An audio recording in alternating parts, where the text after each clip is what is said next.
नमस्कार मित्रमैत्रिणींनो, जर तुम्हाला आपल्या चॅनलवरच्या कथा आवडत असतील तर लाईक करत जात जा आणि चॅनलला सबस्क्राईब करून बाजूची घंटी दाबा आणि ऑलवर सेट करा.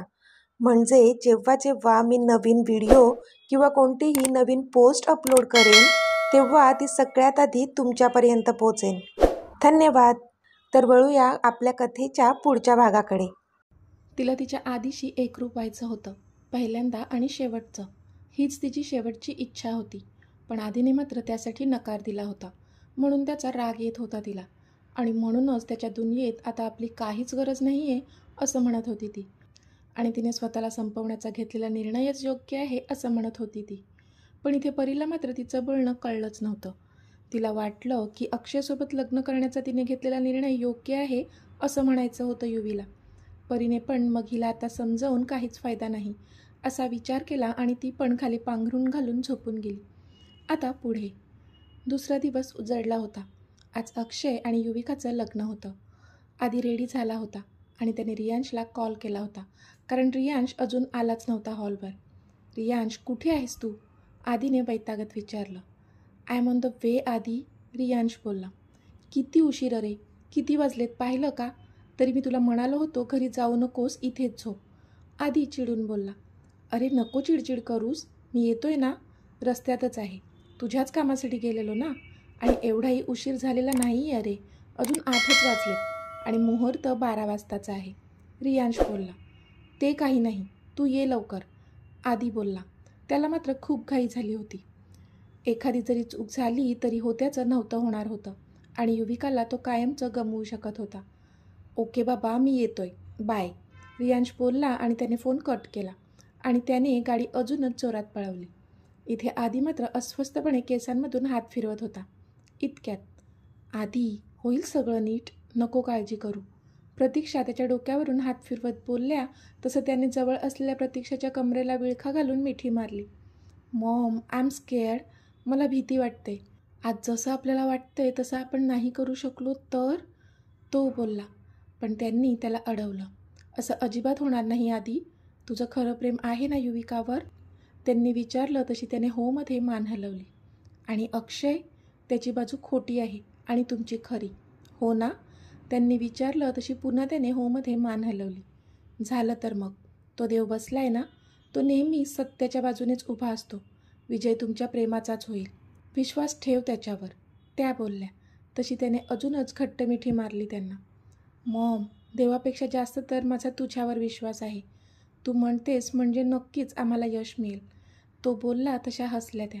मॉम, मी काही चुकीचं तर करत नाही आहे ना, त्याने पुन्हा विचारलं.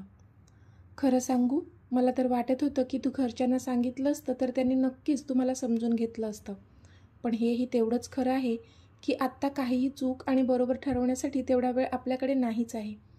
आणि एक आई म्हणून मला तुला नेहमी आनंदात बघायचं आहे आधी, म्हणून तुझ्या ह्या निर्णयात मी तुझ्यासोबत आहे, कारण माझा तुझ्यावर पूर्ण विश्वास आहे.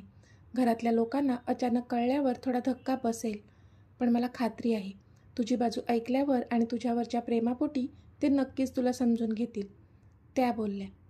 थँक्यू मॉम, सकाळपासून खूप डिस्टर्ब होतो, पण आता तुझ्याशी बोलून थोडा धीर आल्यासारखं वाटतंय. आय लव्ह यू, तो पुन्हा त्यांना बिलगून बोलला. आय लव्ह यू टू आधी, त्या पण हसून बोलल्या. रियांश आता हॉलवर पोचला होता आणि तडक तो आधीच्या रूममध्ये आला होता, जिथे ऑलरेडी आजी, प्रतीक्षा, परी आणि आधी होते. हे हाय, रियांश बोलला आणि आधीजवळ गेला.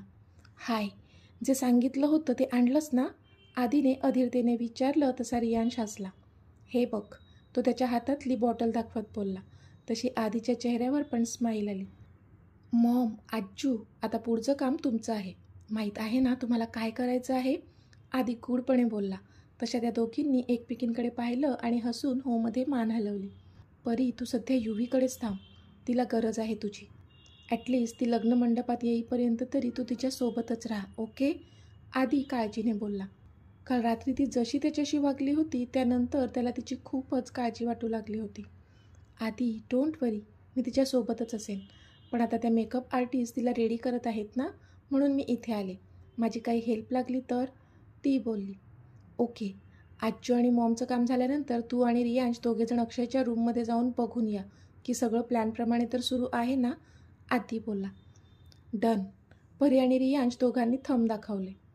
मामा, मला काय करायचं आहे ते पण सांग ना. मी पण तुमच्या टीममध्ये आहे ना. छोटा अबीर आला आणि त्याने आदीला विचारलं. तसा आदी कालातच हसला आणि त्याने त्या छोट्याला उचलून घेतलं. ऑफकोर्स, तू आमच्या टीममध्येच आहेस. पण जेव्हा तुझा टर्न येईल तेव्हा मामा सांगेल तुला काय करायचं आहे ते. ओके? आदी त्याच्या गालावर ओठ टेकवून बोलला तसा खुदकन हसला तो. ओके मामा, अबीर पण हसून बोलला. आदी, राकेशला बोलवलंय ना? रियांशने विचारलं. हो, तो पण येतच असेल, आदी बोलला. आणि मग सगळेजण आपल्या आपल्या कामाला लागले. इथे युविकाला त्या मेकअप आर्टिस्टनी खूप छान तयार केलं होतं.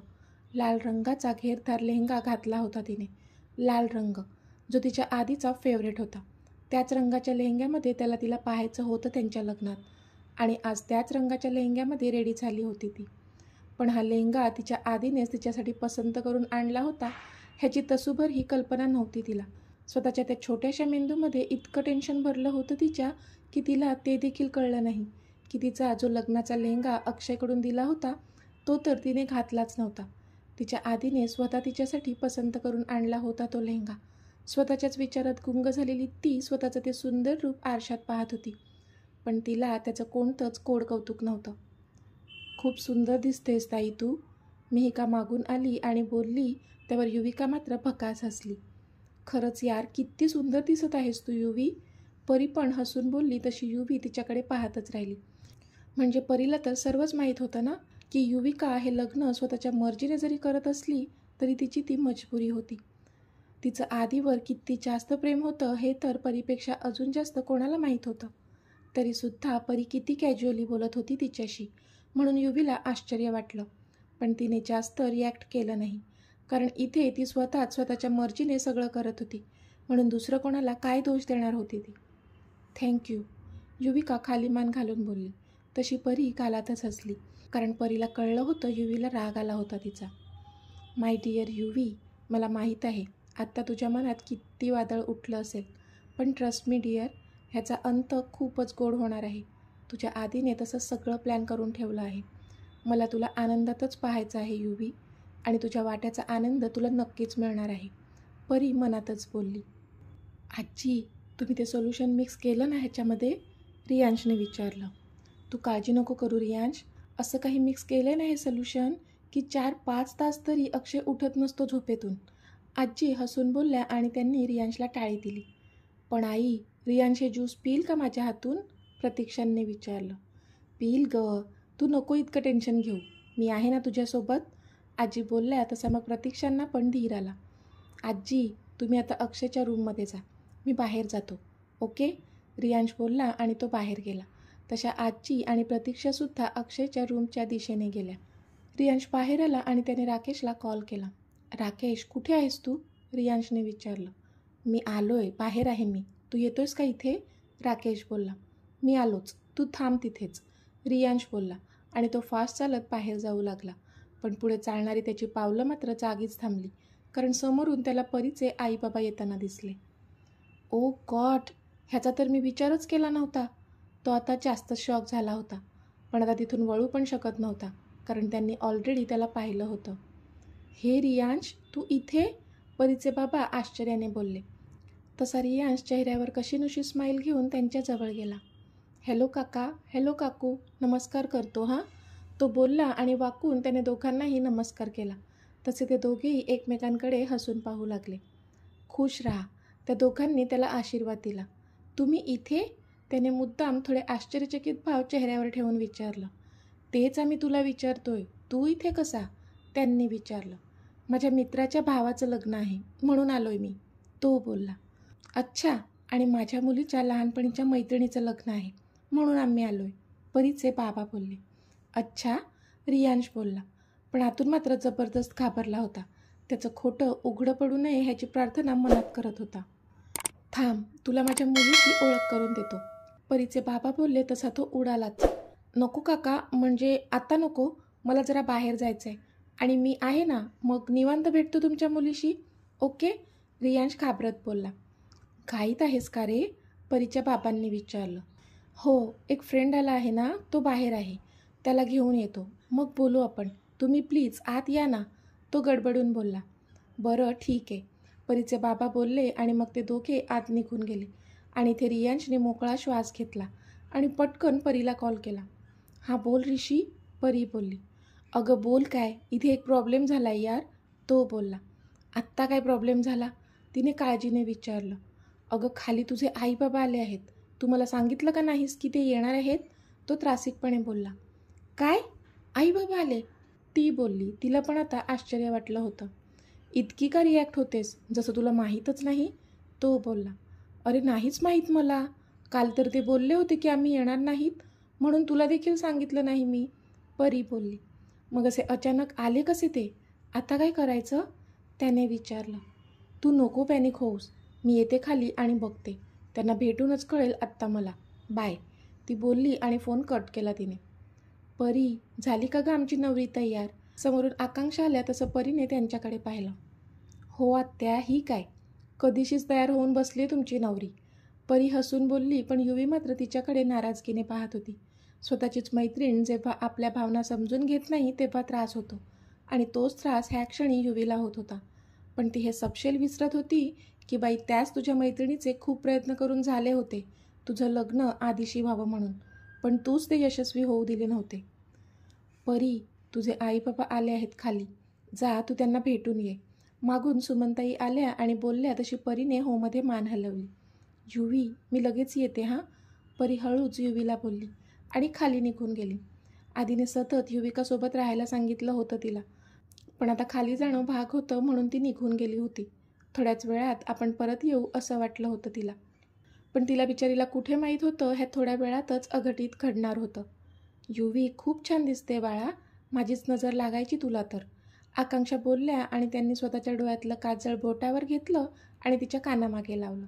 तशी कशीनुशी हसली ती, पण ते हसणारे डोळे पण पाणावले होते. आज इतका स्पेशल दिवस आहे तुझ्यासाठी, तर डोळ्यात अश्रू नाही आणायचे, ओके, आता हस थोडं, त्या बोलल्या तशी पटकन पुढे होऊन तिने त्यांना मिठी मारली. आज स्वतःला संपवणार होती ती, सगळ्यांना आयुष्यभराचं दुःख देऊन स्वतःचं दुःखसुद्धा कायमचं संपवणार होती ती, म्हणून वाईट वाटत होतं तिला. अगं हे बाळा, रडू नकोस, त्या तिच्या पाठीवर थोपटत बोलल्या. तसं तिने स्वतःला सावरलं आणि त्यांच्यापासून लांब झाली ती. पण हा कोणता लेहंगा घातलास तू, तुझा तर ग्रीन कलरचा लेहंगा होता ना, आकांक्षाचं आत्ता कुठे तिच्या लेहंग्याकडे लक्ष गेलं होतं. तशी युवी पण स्वतःच्या अंगावरचा लेहंगा पाहू लागली. ते आत्तू, अक्षयदादानेच दिलाय हा लेहंगा, त्याच्या पसंतीचा, मिहू गडबडून बोलली तसं त्यांना आश्चर्यच वाटलं. हो का, त्या पण आश्चर्याने बोलल्या. युवी, लकी आहेस हां, एवढं प्रेम करणारा मुलगा तुझ्या आयुष्यात येणार आहे, सुमनताई मध्येच बोलल्या तसा मात्र युविकाने रागाने त्यांच्याकडे पाहिलं. लकी तर मी आहे की मला माझी युवी सून म्हणून मिळाली, ते तिच्या चेहऱ्यावरून बोटं मोडत बोलल्या. तशी ती खिन्न हसली. तिला वाईट वाटत होतं तिच्या आत्तूसाठी, किती स्वप्न रंगवली होती त्यांनी तिला स्वतःची सून बनवून घ्यायची. असो, आमची नवरी तर तयार झाली आहे, पण नवरोबा काही अजून तयार नाही झालेत, मी बघून येते, ओके, आकांक्षा हसून बोलल्या आणि तिच्या डोक्यावरून हात फिरवून बाहेर निघून गेल्या. मिहू पण त्यांच्या पाठी गेली. आता रूममध्ये फक्त सुमनताई आणि युविका दोघीच होत्या. जशा त्या दोघी गेल्या तशा सुमनताई युवीजवळ येऊन बसल्या. युवी, त्यांनी आवाज दिला पण तिने लगेच मान दुसरीकडे वळवली. तशा नाराज झाल्या त्या. युवी, मला माहीत आहे तुझा राग आहे माझ्यावर, पण माझ्यावर विश्वास ठेव युवी, हाच निर्णय तुझ्यासाठी योग्य आहे. बघितलंत ना, आदित्यने पण मयुरीशी लग्नासाठी होकार दिला आहे. अक्षय बरोबरच बोलत होता, आदित्य प्लेबॉय आहे आणि तुझ्या योग्यतेचा तर अजिबात नाही आहे, सुमनताई बोलल्या तशी ती खिन्न हसली. हो आई, मला माहीत आहे, मी घेतलेला निर्णयच योग्य आहे, आता कोणालाच कोणताच त्रास होणार नाही ह्याची सगळी काळजी मी घेतलेली आहे, ती भकास हसत बोलली. सुमनताईंना वाटलं की ती तिच्या लग्नाच्या निर्णयाबद्दल बोलत आहे, पण त्यांना हे माहीत नव्हतंच की तिने जो निर्णय घेतला होता तो जेव्हा त्यांना कळेल तेव्हा स्वतः युविकासाठी घेतलेल्या निर्णयाचा खूप पश्चाताप होणार होता त्यांना, कारण तेव्हा वेळ खरंच निघून गेलेली असणार होती. मी आहे बाहेर, पाहुणे आहेत त्यांच्याकडे बघते, सुमनताई बोलल्या आणि निघून गेल्या. युविकाने भरल्या डोळ्यांनी घड्याळ पाहिलं. आता लग्नाचा मुहूर्त यायला अजून 1 तास होता. ती पटकन उठली आणि जाऊन तिने दार लावून घेतलं. स्वतःचा मोबाईल हातात घेतला आणि ती त्यामध्ये एक मेल ड्राफ्ट करू लागली. डिअर माय लव्ह आधी. लेटरची सुरुवात तर तिने केली, पण सुरुवातीचे ते 4 शब्द लिहितानाच तिच्या डोळ्यांतून खळकन अश्रूचा एक थेंब खाली पडला. पण लगेच तो पुसूनही घेतला तिने आणि पुढचं लेटर लिहू लागली ती. पण पूर्ण लेटर लिहिताना मात्र डोळ्यातून अविरत अश्रू वाहत होते तिच्या. त्याच्यापासून दूर जाताना त्याच्यावर असलेल्या निस्सीम प्रेमाची कबुली देऊन जाणार होती ती त्याला. आणि म्हणूनच शेवटचा का होईना ह्या सगळ्या भावना तिने त्या पत्रात लिहिल्या होत्या. पूर्ण लेटर लिहून झालं होतं आणि आता ते त्याला पाठवणार होती ती. पण नाही, इतक्यात त्याला ते मिळणार नाही ह्याची देखील तजवीज करणार होती ती. तिने शेड्यूल टाईम सेट केलं आणि आजची दुपारनंतरची वेळ त्यावर सेट केली, जेणेकरून जेव्हा त्याला हा मेल मिळेल तेव्हा आपण ह्या जगात नसू. शेड्यूल टाईम सेट करून तिने तो मेल सेंड केला. स्वतःच्या मोबाईलमध्ये असलेला त्यांचा दोघांचा हसरा फोटो ती एकटक बघू लागली आणि त्यावरून प्रेमाने हात फिरवला तिने. मग मोबाईल जवळ घेऊन त्याच्या फोटोवर हलकेच ओठ टेकवले तिने. आय लव्ह यू आधी, I love you so much. आणि मी जिथे कुठे असेल तिथूनही फक्त आणि फक्त तुझ्यावरच प्रेम करत राहील. ती त्या फोटोकडे पाहत बोलली.